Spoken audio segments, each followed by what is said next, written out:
This is a Rogue Media Network podcast.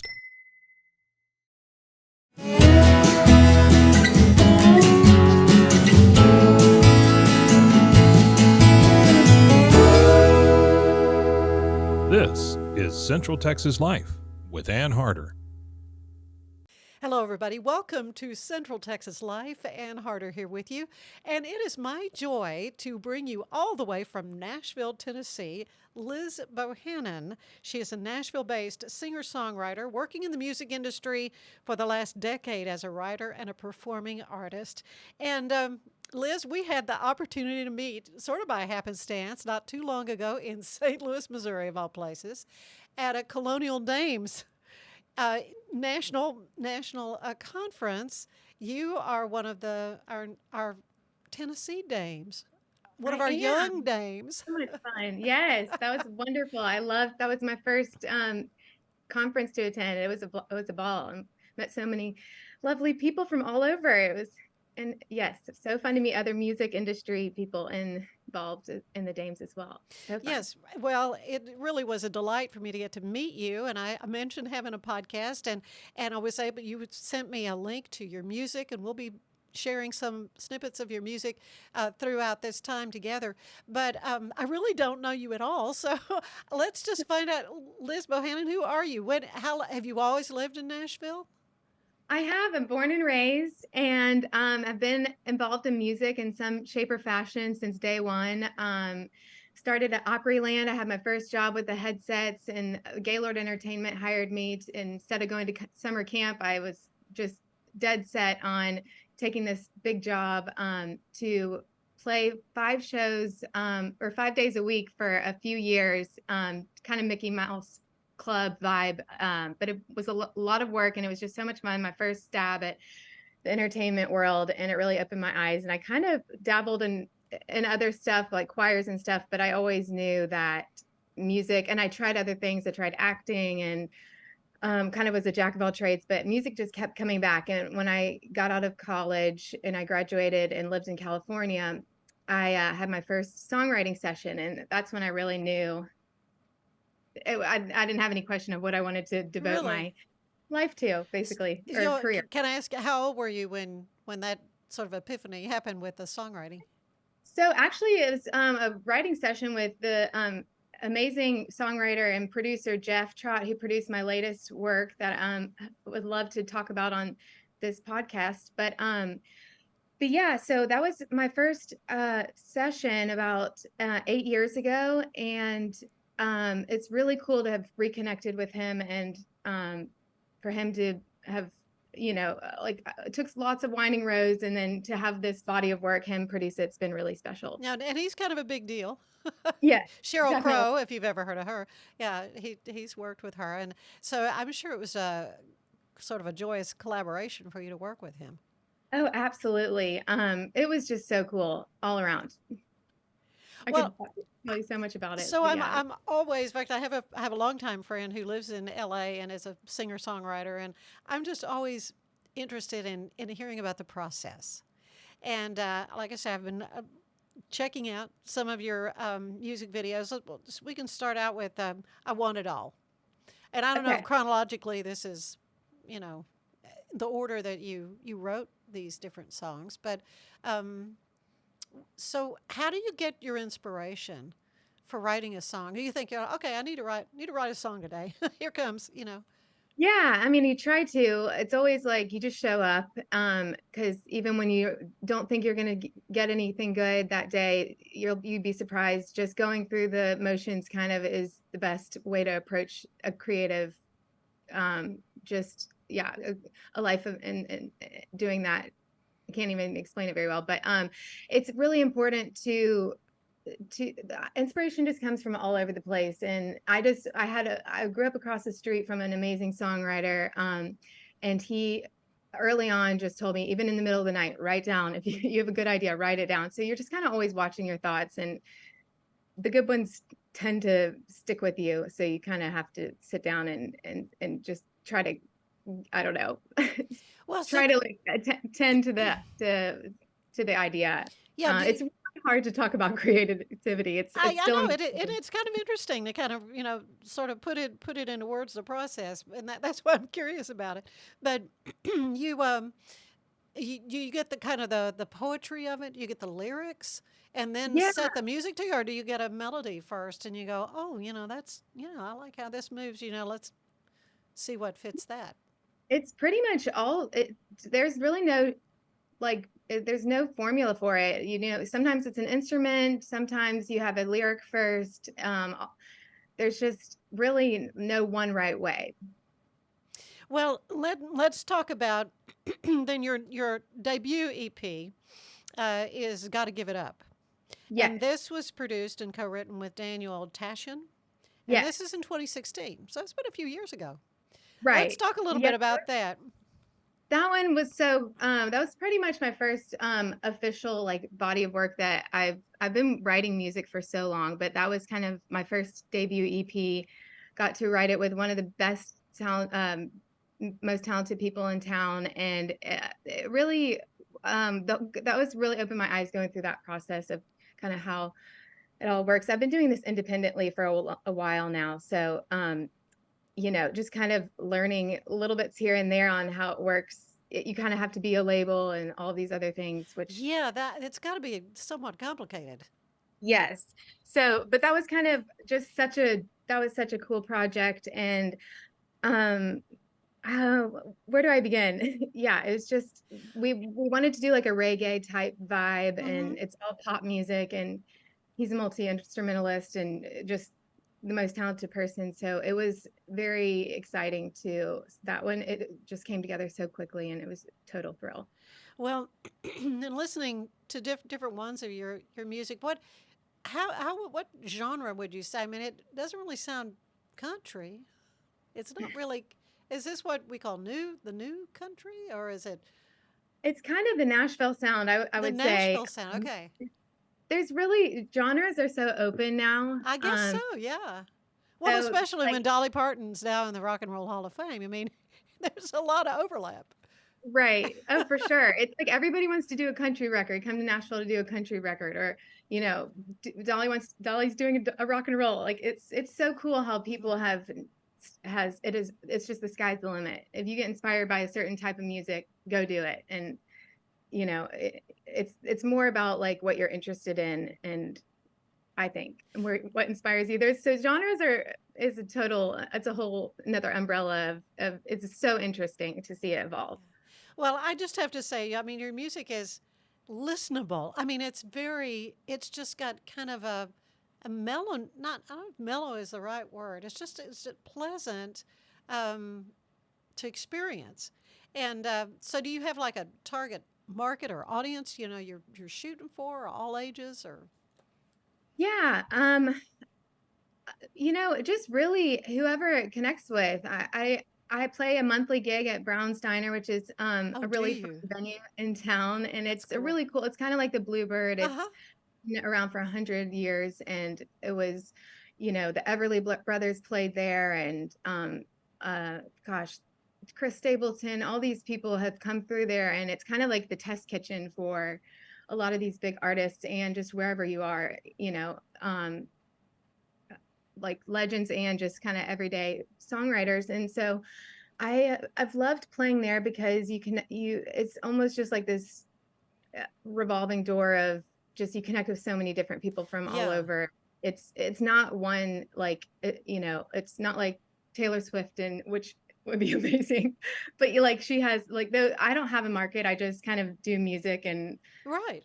see who shows up and that kind of thing. So my focus is always just the creative stuff, and Right, I right. let it take on its own journey. And it's got to be fulfilling to you to Mhm. do that, to be able to do that. Right. So Um, fun. I want to pick a song, pick one of those songs that we have access to, and we can maybe drop some of that and then come back and talk about it. So, I mean, I have uh, What You Can't Have. Yes. Okay. That was such a cool song. That one came together so quickly. We wrote it several years ago, and my producer heard it and picked it out. And it's just like we wanted it to be just this cool kind of like college party vibe, kind of like just easy, fun, upbeat with like a fun rock and roll thing, flair. So yeah, I wrote that with this really talented writer, Micah Wilshire, and just was one of those, just, like when you just kind of, the ball is rolling, and that's when it's a good collaboration, and how those kind of, you're answering each other's sentences, and then it's just those are dreams to fall into those sessions when they come in your path. So that one is definitely a favorite. Okay, let's take a little listen to some of What You Can't Have. Sugar sweet on my lips, forbidden fruit, fingertips. I gotta have it, I can't quit. Burning up, the fuse is lit.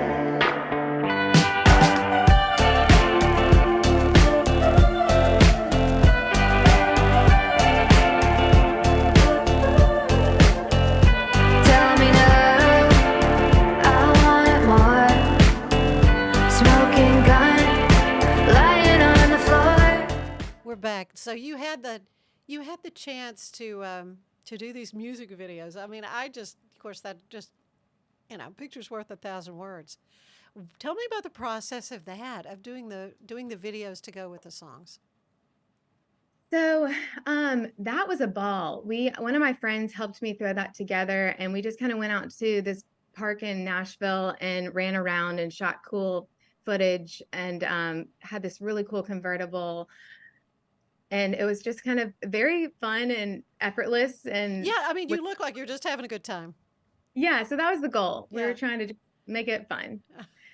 But yeah, it is definitely fun to have the visual, like these days with all the engagement. So you try to just do something that you're interested in and you think people will like. But yeah, the heart of it is the music, and it's just all icing on the cake when you can get a cool visual to go with it.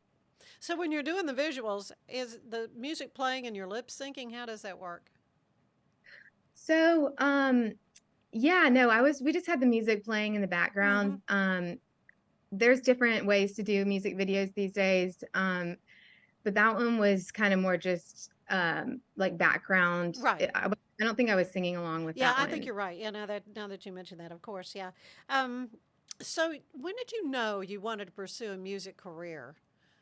You say you've always been involved somewhat in some way with entertainment and doing this kind of thing. When you were a little girl, I mean, was it like, oh man, this is what I want to always do? Yeah.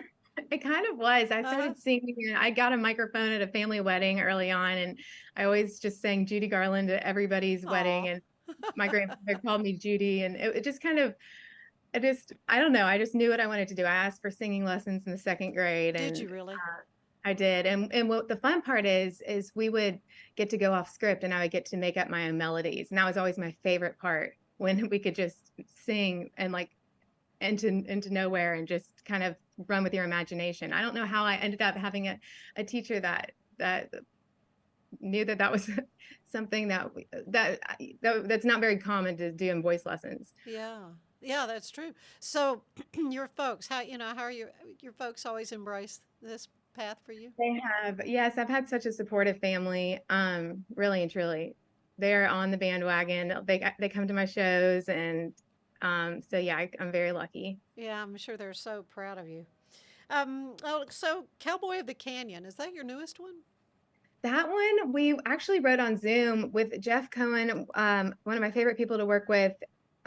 So it was during the pandemic, and we started a song on Zoom, and we wrote a bridge, and our antenna went up and said, okay, this doesn't sound like the song we've been writing. Like, that sounds like another song. And luckily we both had the time to sit there and just write 2 songs. So that one is a total thrill, and it's a dream that I get to sing that one. I still pinch myself, because it's you always try to go for the commercial hooky stuff, and I don't know, I'm not really a country songwriter, so that was fun. Okay, well, let's take a little listen to Cowboy of the Canyon.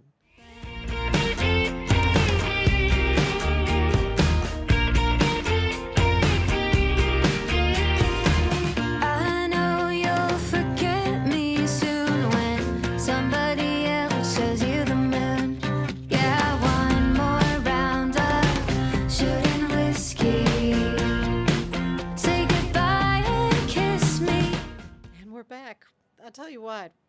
Liz, I mean, your imagination is so wonderful, and the way you've been able to collaborate with other people, professionals in the industry, and to create this music. And you've been doing this a while. I mean, it's been a years long process for you. Where do you see yourself maybe in 5, 10 years?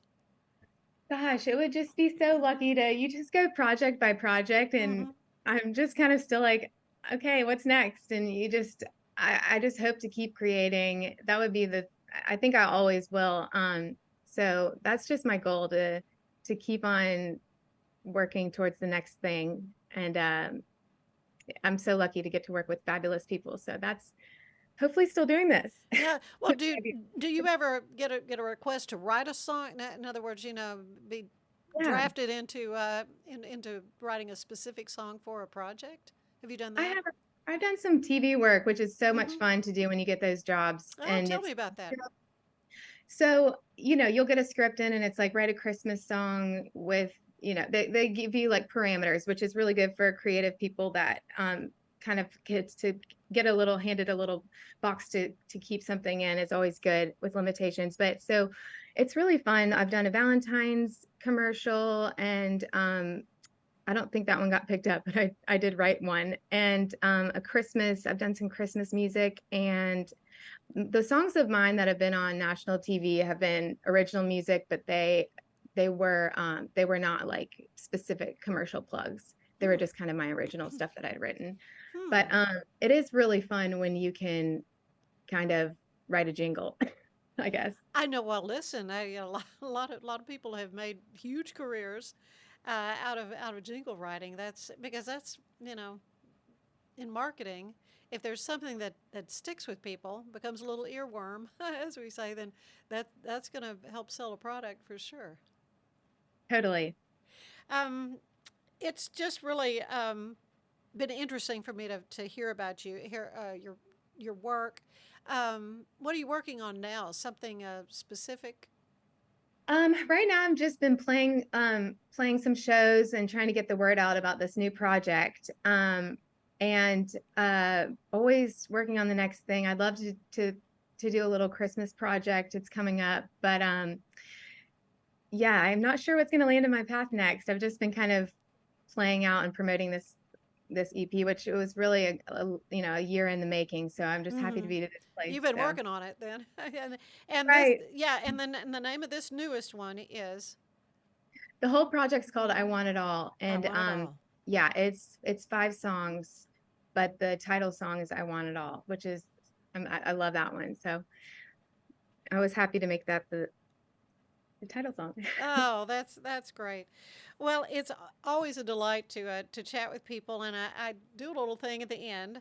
Okay, It's a little questionnaire similar to the one the late great James Lipton would ask on Inside the Actor's Studio. So cool. so here we go. What is your favorite word? Gosh, let's say happy. That's a good one. What's your least favorite word? Gutter. I don't know. That just came into mind. Maybe it's the leaf blower outside. The leaf blower. No, yeah, I've never heard that one from a guest before, but yeah, that's a good one, really. What turns you on creatively, spiritually, or emotionally? Let's see. Good music is always so inspiring. I've been freaking out over the new Beatles song that just dropped this week, Oh, which is really? Yeah. I don't know if you've heard it yet, but No. um, just yeah, like that really always speaks to me. And let's see. Gosh, I don't know. Nature, just being on Mm-hmm. nature. Mm-hmm. What turns you off creatively, or spiritually, or emotionally? I think just spreading yourself thin and trying to, saying yes to too many things and not being centered and putting yourself in mental stuff, like how it is. But like Yeah. I think yeah, staying centered is the most important thing for Yeah. artists. That's good. Okay, I'm going to ask a musician. What sound do you love the most? Um, Gosh, I mean, I love acoustic guitar. I That is just piano, I guess music. Yeah, That's acoustic guitar. music. That is your instrument. Do you play other instruments? I do. I play guitar and a little bit of piano, but guitar is my main instrument. And that's what you use to write with. Yes, and I do like wind chimes. If I'm not, Yeah. if I'm not going to pick an instrument, I would say wind chimes. Yeah, that's good. What sound do you hate? Gosh, well, construction and leaf. You mentioned both. You're dealing with that right now, I guess. Right. I'm just shooting straight over here. Yeah, hey, that's great. What other profession would you like to try or to have tried? Gosh, It sounds like you always knew what you wanted to do, so you're kind of living the dream. But is there anything you thought, oh, I mean, yeah, there's tons of things. I mean, I've actually like worked in several fields. I've done work in the television world, which was like a total blast. So maybe something, maybe something like, I don't know. That one's really hard. yeah? Let's see. I don't think I have an answer. Okay, well well. How about this? What profession do you know you would not want to do? No, thank you very much. Let's see. I guess I would not want to be a lawyer. My sister's a lawyer and she found her thing, but I don't think that I would be very good at that. Yeah, I'm not yeah. good at, All right. winning arguments, I guess. I don't know. Well, and when you need a good one, you need a good one. Right, But for sure. we're glad there are people that do that. Finally, what do you want to hear God say to you when you arrive at the pearly gates? Oh, well, I love that one. Gosh, this is so personal. I would just say like, yeah, I think the race that's set out before you, just trying to run the race is my goal. And yeah, that would like kind of like you did it. I don't know. Like that's such a big question. Yeah. I think just a big old pat on the back would be nice. Well, I'm going to give you a virtual one from here from Central Texas. You are doing an awesome job, Liz, and it's just a delight to get to visit with you and to hear a little bit about your process and about your music. And again, it's very easy. Liz Bohannon Music, right? Yes, my actual website is lizbohannon.com. lizbohannon.com, and we'll include that in the header as this podcast is available for folks. Anything else you want to share before we say goodbye? I'm just so happy to be on here. Thank you so much, Anne. And it's always like a challenge to get your music out there. So I'm just so thrilled that you're able to have me and to put the word out. So thank you. Well, I hope people will take a listen because it is lovely and it's great. And I just think you have a wonderful, wonderful career ahead. Oh, well, thank you so much. Thank you. And next time I'm in Nashville, it's you say the Brown Cafe? The Brown's Diner, yes. Brown's Diner. It's fabulous. Please make your way there. Good. Well, thank you again, Liz. It's been a joy and a delight. You have a great rest of the day. You too. Bye. Bye. And thank you for joining us for Central Texas Life. I hope you have a great rest of the day. Bye-bye. Central Texas Life with Ann Harder is part of the Rogue Media family. Be sure to check out our other shows at roguemedianetwork.com. Please rate this show 5 stars on iTunes, Spotify, YouTube, or anywhere you get your podcasts. Join us again soon for more Central Texas Life with Ann Harder.